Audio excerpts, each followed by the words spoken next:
deputies to meet that standard.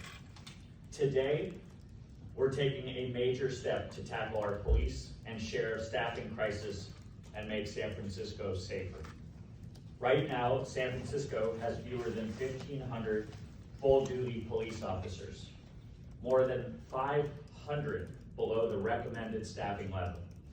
The sheriff's office is short nearly 200 deputies.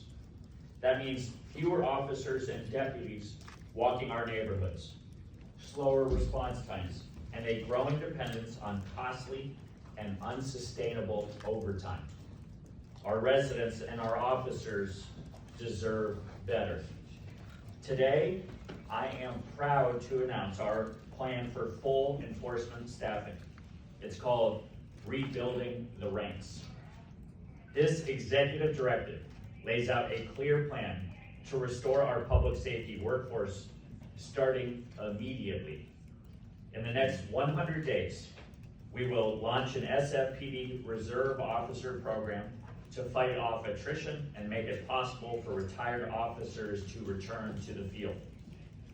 We will establish a Sheriff's Office retention program so recently retired deputies can return to full service duty. We will create a special events program to leverage recently retired peace officers so we're not pulling officers and deputies off patrol during large public events.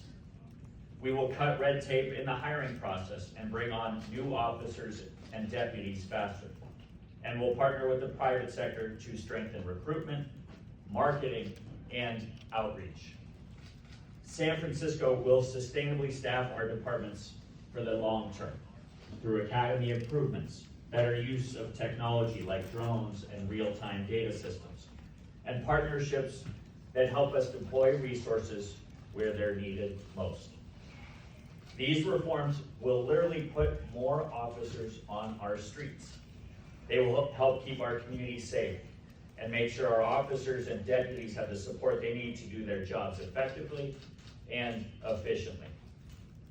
Rebuilding the ranks also means using taxpayer dollars wisely. We inherited a historic budget deficit that we must tackle while we bring crime down. Fully staffing our police and sheriff's department saves the city money by reducing our reliance on expensive overtime and improving how we deploy resources. I know what our officers can accomplish. Earlier this month, I had the privilege of recognizing 3 outstanding SFPD personnel, Officer Rodney Friedman, Officer Eric Viola, and Sergeant Bridget O'Connor as Officers of the Month.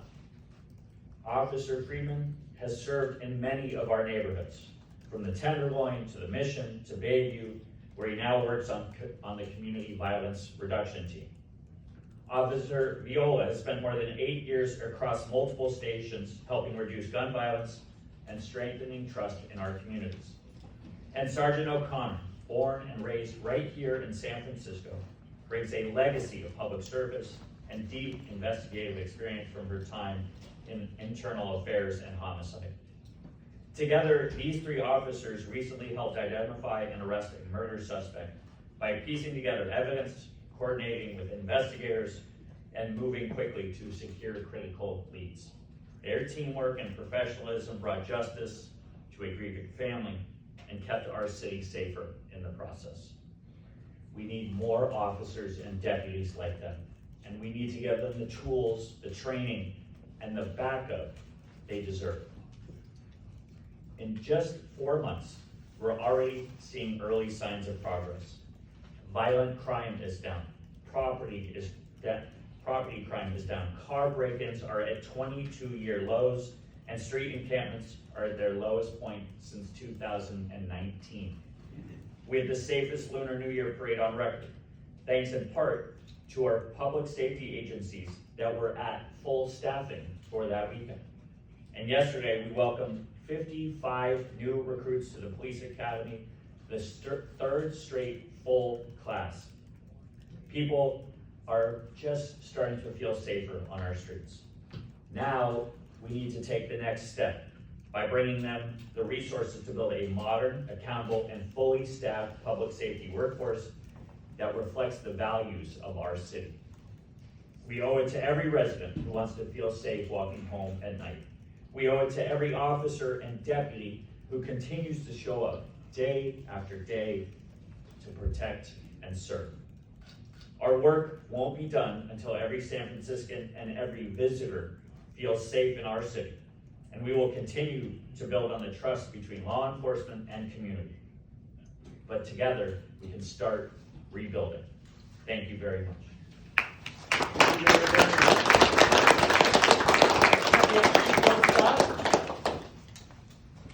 Good morning, and thank you, Mayor Lurie. Let me, first of all, just emphasize my thanks to our Mayor, Daniel Lurie, for his commitment to public safety. And it has been the cornerstone of his administration from day one. The top priority is public safety and cleaning up our streets and making sure that our city is a safe and wonderful city that it deserves to be. So thank you for that, Mayor Lurie.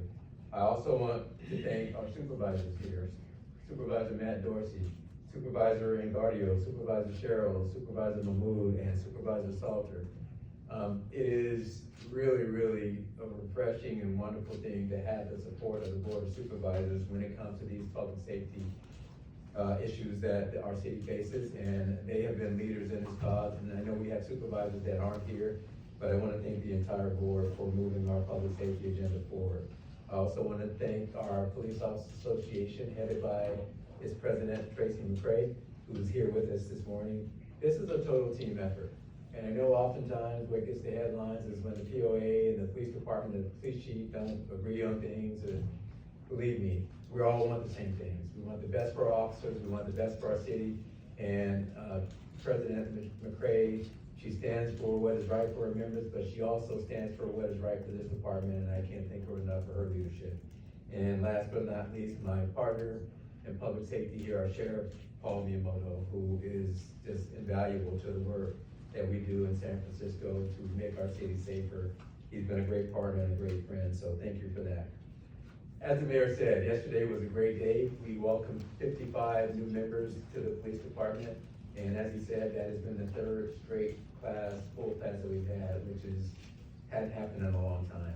In addition to that, we had, in this very room yesterday, we welcomed 5 lateral candidates who were sworn into this police department, and they will be hitting the streets in a couple of weeks after they do their training to acclimate them to SFPD policies, and they will be in patrol this month. So it's a really exciting time, and we have really good momentum in this department. And we plan to continue this. As the mayor spoke of, we have been living on overtime, and that is not sustainable. We're fortunate that we have the overtime and that the board and the mayor has granted us that funding to fill in the gaps, but we know that's not a sustainable model. We're very proud of the work that we've done with what we have, but there's definitely more room for improvement, and there's definitely more we can do with this executive order and this staffing plan that the mayor has proposed.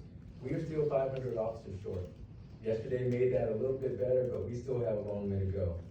And that is the responsible thing to do, rather than to rely on overtime, is to grow this police department in a smart and responsible way. And that is exactly what this mayor is going to do with this executive order. This is a great place to work, and I'm going to turn this into a recruitment ad. This police department is a great place to work, and everybody who's listening, come and join us. We're one of the highest paying police departments in the state, if not in the nation. It's a great city, and it is a great environment right now for policing in San Francisco. We're getting the tools that we need to do our jobs better and more efficiently with drones and surveillance cameras, and more to follow. But it is a great place to work. So please, heed to the message that if you want to be in policing, there's no better place than here for officers to start their career or continue their career.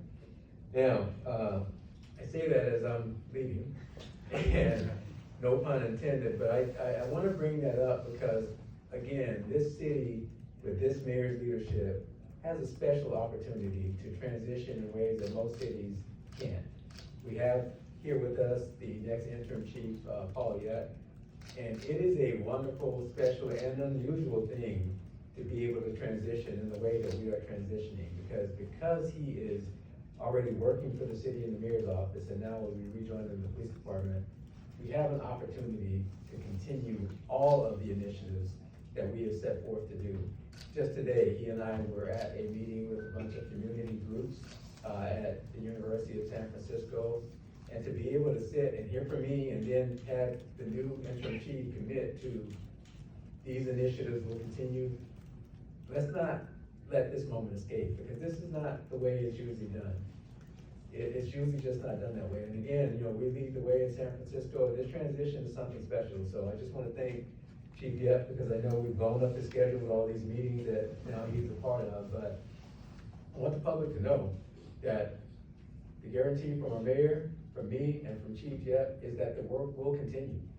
This work will continue. Our initiatives will continue. This hiring plan will happen because the commitment is there and the transition will be the right transition. So with that, thank you for being here today, and I want to turn the mic over to my partner in public safety, Sheriff Paul Miyamoto.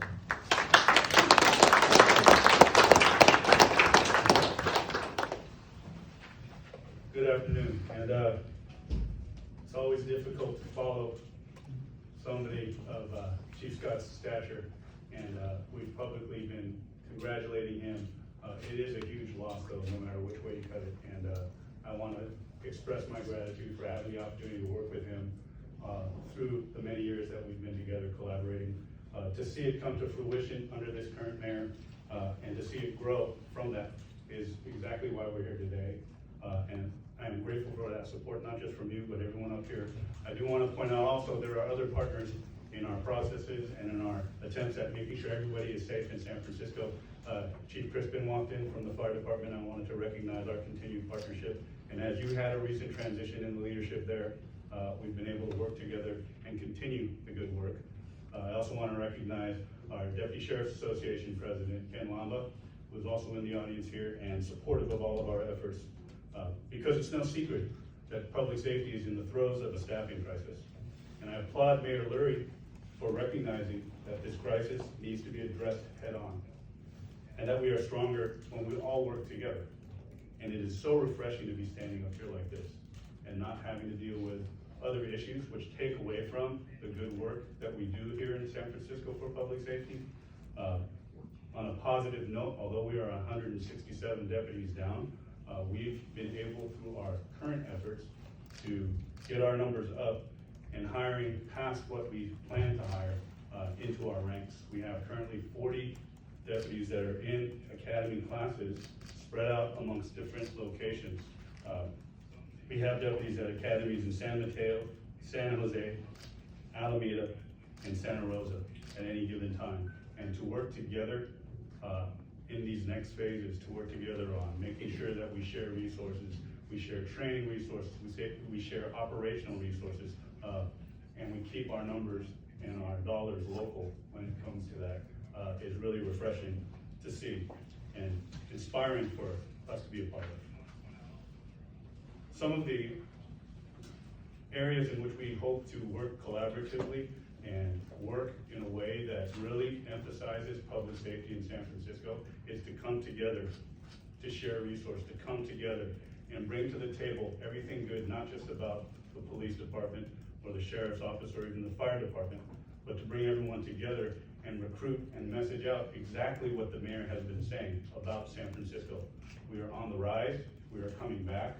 The support collectively from our elected officials and from the community is being built on as we speak. And now to focus on public safety, to make sure we have the numbers and the people and the processes to keep us all safe. This is a very significant moment in the history of San Francisco, and I'm just happy to be a part of it as the sheriff. Making sure that we partner, we're boosting our community up, we're boosting our outreach, and that's the best way for us to draw more applicants. Our homegrown applicants, our homegrown officers and deputies are the best people to put forward in protecting our city. I'm looking forward to working with Interim Chief Paul Yep. We went to school together, we grew up together, and we served together for many years in public safety. And that collaboration alone is going to be part of the continued good work that we do together. This executive order is not just important, it's critical. It's going to help us reduce overtime, the exhaustion, the burnout, and the backlog on the streets, in the jails, in the courts. It's not just going to help deputies and officers get relief from carrying the burden of doing more with less. It's going to help ensure that justice is served, that people are safe, and San Francisco is a better community. And with that, I'd like to introduce one of our partners in public safety, President of the POA, Tracy McCray.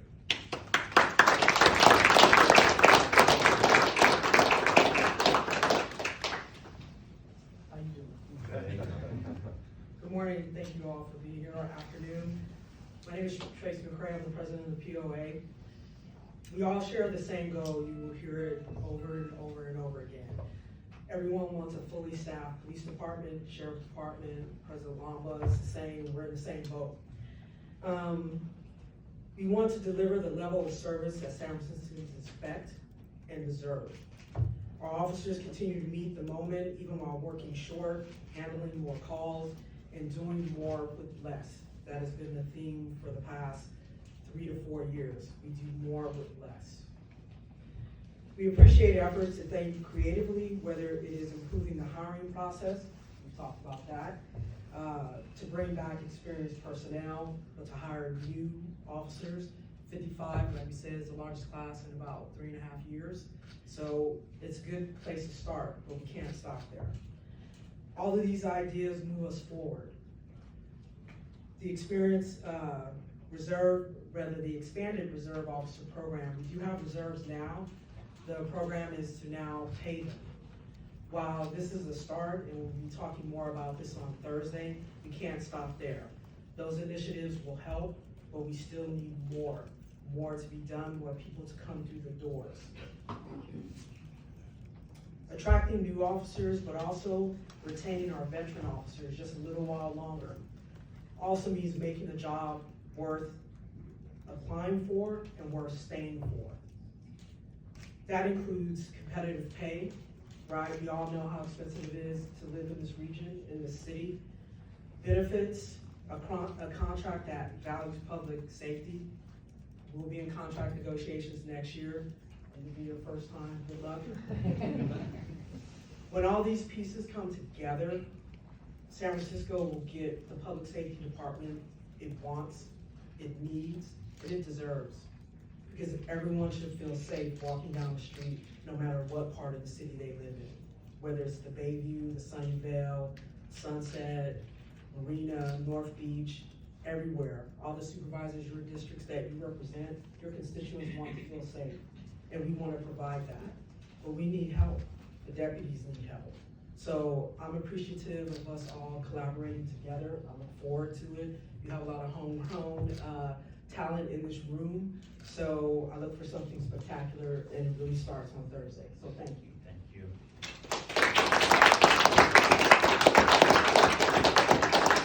Next up, we've got Chef Azalina Youssef.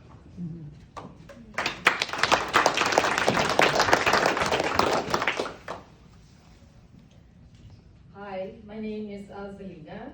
I am a small business owner in District 5, and I live in District 10. 2 communities I care deeply about. I'd like to begin by sharing a conversation I recently had with a group of visitors from Europe. They came to San Francisco with excitement, eager to experience the vibrant culture we've known for. But when they left, their strongest memory wasn't of the Golden Gate Bridge or incredible food scene. It was fear. Fear for their safety, fear they never expected to associate with our wonderful city. Sadly, I had this same conversation too many times with neighbors, regular customers, first-time guests who visit my restaurant in Tenderloin. I've seen people rush their meals, looking over their shoulders, worried about their cars, their belongings, their personal safety. More than once, my team and I have walked our guests to their cars, just so they feel safe leaving our neighborhood. This isn't just their experience, it's ours too. For those of us who live and work here, safety isn't a talking point. It's the foundations of our daily lives. When we feel unsafe, when our customers feel unsafe, our business suffer. And when small businesses suffer, our neighborhoods suffer. It became a cycle of fear, disinvestment, and decline.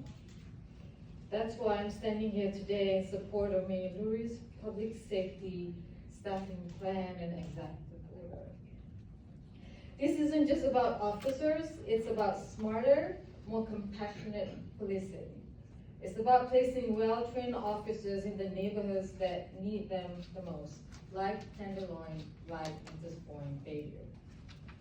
While ensuring every community, regardless of zip code, receive the protections and respect they deserve. But more officers alone won't solve everything. True public safety requires trust, and trust is built, not given. We need to invest in community policing. Officers who knows our neighborhoods, who build relationship with residents, business owners, and community leaders. We need training that emphasizes de-escalations, mental health response, and cultural competency. And just as importantly, we need real accountability when that trust is broken. No one should be above the law, including those who enforce it. The Tenderloin, like many neighborhoods, is more than it outlines. It is home to families, workers, artists, and entrepreneurs like me. It is a place of resilience and heart.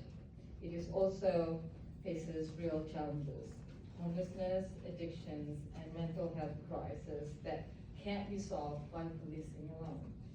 That's why public safety must go hand in hand with public health. We need expanded mental health services, addiction treatment, and housing solutions as well. We need to meet people where they are, with compassion and care, not just enforcement.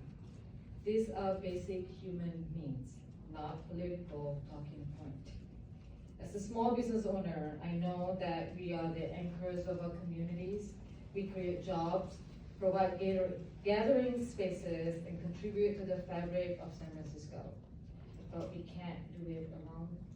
We need a city that stands with us, a city that prioritizes safety, health, and dignity for all. Mayor Lurie's plan gives us hope that it is possible, that we can build a safer, healthier, more united San Francisco. So I ask all of you, policymakers, law enforcement, and neighbors, let's work together. Let's rebuild trust, strengthen our communities, and make San Francisco a place where everyone feels safe to live, work, and visit. Thank you.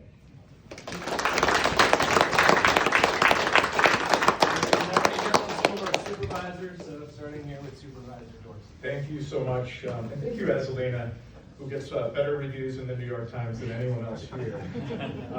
Thank you, Mayor, thank you, Chief, thank you, Sheriff, thank you, colleagues, thank you, former colleagues and friends. It is great to be back in the building where I spent a couple of years working on public safety. In the 3 years that I've been on the Board of Supervisors, public safety staffing has been a top priority of mine. I wish I had more to show for it. Candidly, whenever I talk about this, I'm always careful to say that public safety full staffing isn't a panacea that solves all our problems. But I can confidently say this, we're gonna have a hard time solving any problem if we don't solve this. And the thing that I have heard from the convention businesses and the hotels, the large employers and residents in my district, it's not just concern about the short staffing that we have in our police department and sheriff's department. It's that they really don't see a comprehensive plan that's gonna get us there. And I wanna give my appreciation to Mayor Lurie for rebuilding the ranks, a comprehensive plan that I have been hearing about that people have been wanting. This is what the city needs. I pledge that I'm gonna be a full partner with you and our public safety agencies and my colleagues to accomplish this.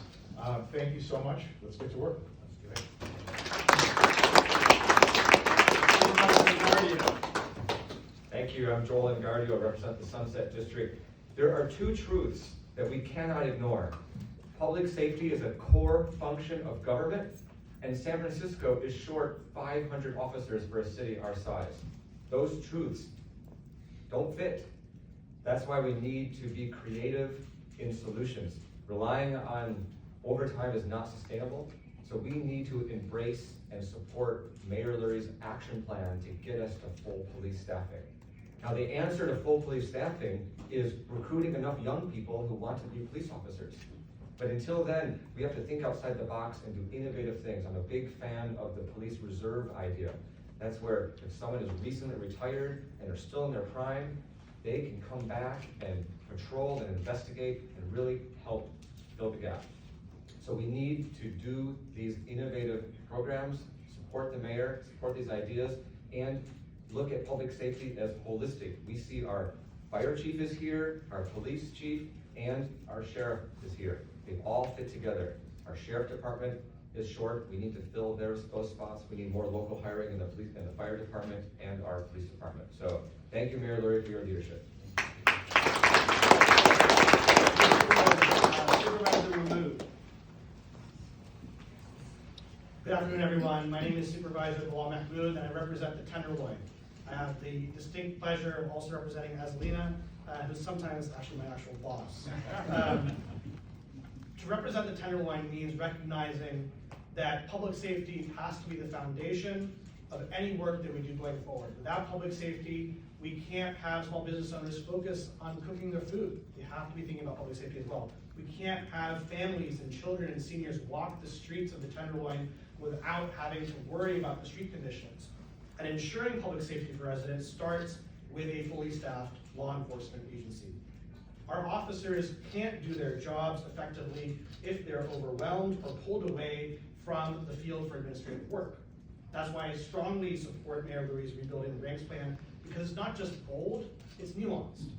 By delegating non-enforcement duties to trained civilian staff, we can free up our sworn officers to spend more time in the field, where they are needed most.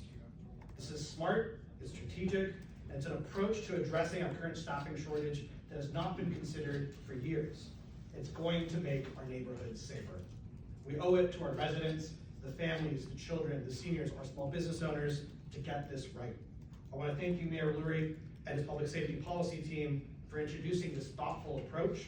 And I look forward to working together with the Board of Supervisors to ensure that our residents feel safe, because a safe Tenderloin is a safe San Francisco, and a safe San Francisco is the only way we're going to revitalize our economy for the next generation. Thank you. Supervisor Sumter. Good afternoon. I first want to start with this number that we've heard today and we've heard for the last few years, just 500 officers short in the city of San Francisco. And that can sometimes be a hard number to grasp. It can feel abstract. But there was a moment for me this past week where that number really turned to reality and became more concrete. It was last week when we had a committee meeting, a special hearing on a department within the police department, the Special Victims Unit. This is a unit that is tasked with dealing with some of the most difficult circumstances and crimes in our city, sexual assault and domestic violence. And we heard from that department that 5 years ago, they had 70 investigators. Today, they have 29. We also heard from families and victims of what that shortage means to them. The delays, the trauma, and for me, that was a moment last week where it really drove home. This is not just a number. This is not just the police officers that you see on the streets. It is an entire web of public safety professionals. It is the investigators. It is the individuals doing the most difficult work, the individuals that are tasked with bringing some closure and some relief to our families who are suffering in our city. And so this work today, this executive directive, is incredibly important. And I know we're committed to this, but we also realize that our staffing is not going to correct itself overnight. And so part of this framework that I really appreciate also is the reliance and the expansion of tools that are already working. of our technology like drones and automated license plate readers. I see it and I hear it in District 3 that these tools are working. I've heard from residents in Russian Hill along Lombard Street who told me they used to wake up every single day and the first thing they did was go outside their home and sweep up the glass because those cars in Lombard Street were getting broken into. And it's been a lot quieter recently because of the drones. I've heard from businesses in Fisherman's Wharf who told me that they used to deal with a lot of retail theft, and tools like our automated license plate readers are making that better. So as we rebuild our ranks, as we hire more first responders, police officers, and sheriffs, I appreciate that this also expands the tools that are working, and I think that is the way to a safer San Francisco. With that, I'd be happy to turn it over to our District 2 supervisor, someone I know is fully committed to this, Stephen Sherrill. Thank you, Supervisor Sauter and Mayor Lurie. Thank you for having us here today. I'm District 2 Supervisor Stephen Sherrill, and it takes bold leadership to embrace creative solutions and to push for tangible change. Yes, our city is in critical need of a fully staffed police department, and we have to use every tool at our disposal to successfully reach this goal. That means improving our retention of officers, streamlining hiring processes, but it also means moving aggressively towards the 30 by 30 initiative to increase the number of women in the police department. This directive is a critical step today in the right direction toward a healthier law enforcement workforce. But full staffing cannot be the only goal, as many others have mentioned. We need to utilize modern technology to deter perpetrators, to lower department costs, and ultimately enhance community safety. We need to look at creative measures like safe firearm storage, the increased use of drones, license plate readers, and others. I look forward to partnering with the mayor, with law enforcement, and my colleagues on the board to build a more responsive and innovative public safety infrastructure. And if I can make my own recruiting pitch, President Landa, President McCray, you have a board of supervisors that is standing behind you. And to all those prospective candidates, we are here to stand behind you. We want you here in San Francisco. Come join us. We are here to support you. Thank you.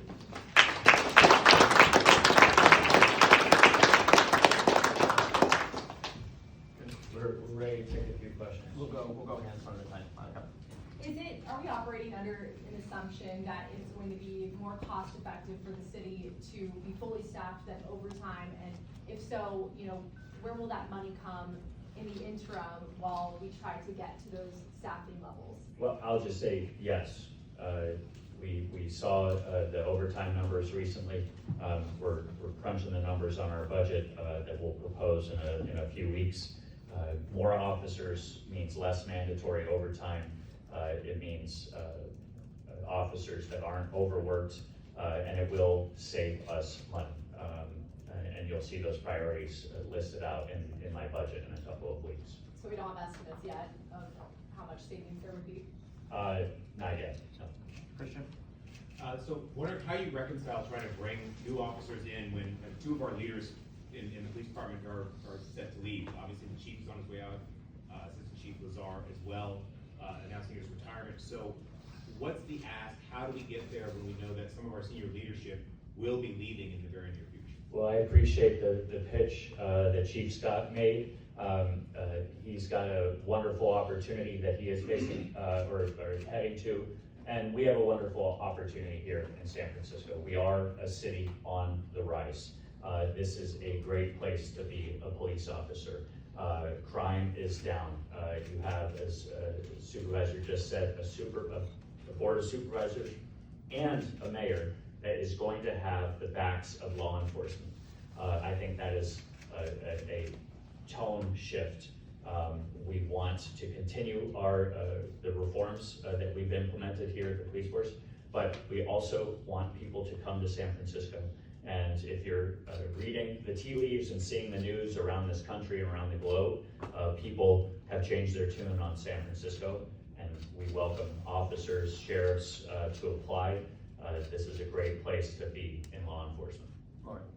Crime, of course, is down dramatically across the city, everywhere except for right here in Mission Bay. So what is the police department doing to really solve that, specifically with regards to larceny that's really on an uptick? And how will this new recruiting initiative perhaps help that? Well, let me say, as a Mission Bay resident, my entire time in San Francisco, there is a lot of good police work being done in Mission Bay. And there has been a shift. Of course, there's more people in Mission Bay than in prior years. Businesses are opening, new housing and all those things. So as demographics change, we do expect our crime trends to shift with that. But the Southern Station here, which is responsible for Mission Bay, led by Captain Luke Martin, they're out there every day, plainclothes units, the drones, the surveillance units. And what we are seeing is we are able, because of these technology advancements and because deployment is happening in the right places at the right time, arrest some really impactful players in this situation that you talked about. So I'm very confident in what's going to happen in the future in Mission Bay, because it's not that the work is not being done. Crime numbers shift quite often in trends, but there's a lot of good work here. And then let me take this opportunity too to thank our Assistant Chief of Operations, David Lazar, because we are dialed in, on what's happening here in Mission Bay, our retail theft. We are in the process of building up that unit. We have an organized crime grant from the state that's $15.3 million, and a lot of that grant funding will be focused in this area or whatever area in town. Our blitz operations that we're doing in some of the retail stores, including some of the stores in Mission Bay, 6th Street, King Street, we just did an operation yesterday to address shoplifting and theft in that store that resulted in quite a few arrests. So these types of things are happening, and I can go on and on about this, but I just want you to know and the public to know that we're on it. And as a resident who shops in that Safeway and who shops around here, walks around here with my family all the time, I'm glad that we have the leaders that we do that are paying attention. I'm glad we have the mayor that we do that's paying attention to what's going on. And this is my friend Matt Dorsey's district, so he's always honest about what's happening in Mission Bay. Thank you. JD.